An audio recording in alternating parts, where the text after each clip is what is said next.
They used to laugh whenever his name was mentioned. That boy, yes.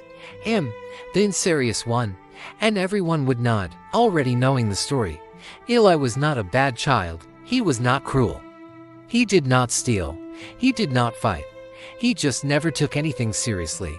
When other children woke up early to fetch water before school, Eli slept in.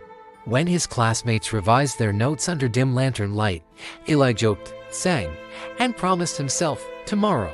Tomorrow became his favorite word. His mother used to watch him from the doorway, her hands always busy washing, cooking, fixing something broken while her heart quietly worried. Eli, she would say gently.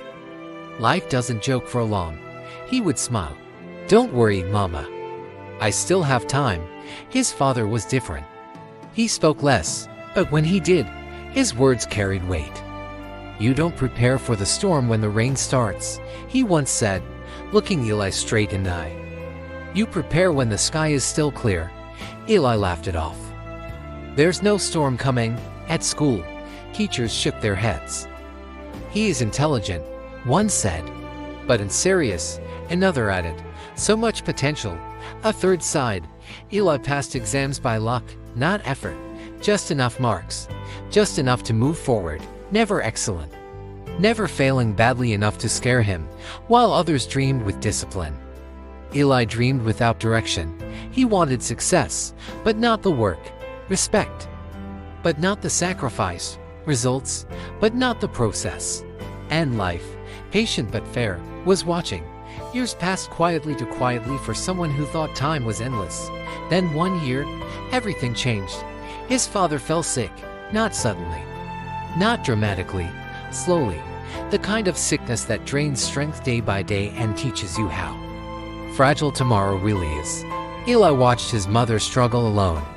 He watched hospital bills stack up. He watched his younger siblings look to him with questions he had no answers to.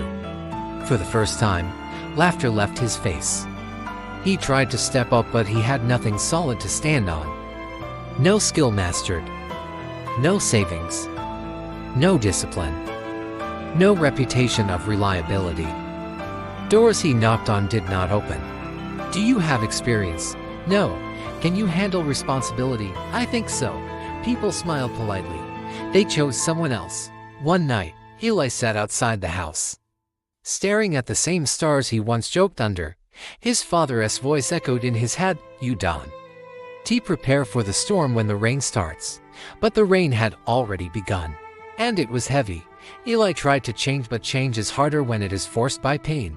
He woke early now, but his body resisted. He tried to focus, but his mind wandered. He attempted discipline, but habits laughed at his effort. That's the cruel truth about unseriousness. It feels harmless until it becomes a prison. Opportunities came, but they came with demands he wasn't trained to meet. And life did not wait for him to catch up.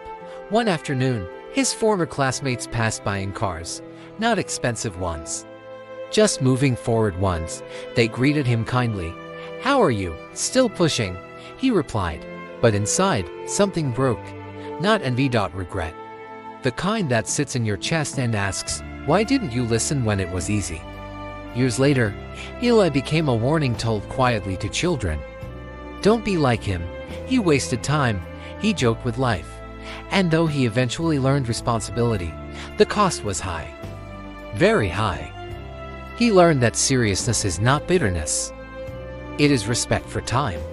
Respect for opportunity. Respect for the future you haven't met yet. Because life does not punish unserious children immediately. It waits. It smiles. It lets them laugh. And then, when they are older, tired, and out of chances, it collects its debt. Silently, completely. And by then, apologies sound like excuses, and I didn't know no longer matters. Lesson, being unserious doesn't ruin you at once. It ruins you slowly by stealing preparation, discipline, and readiness.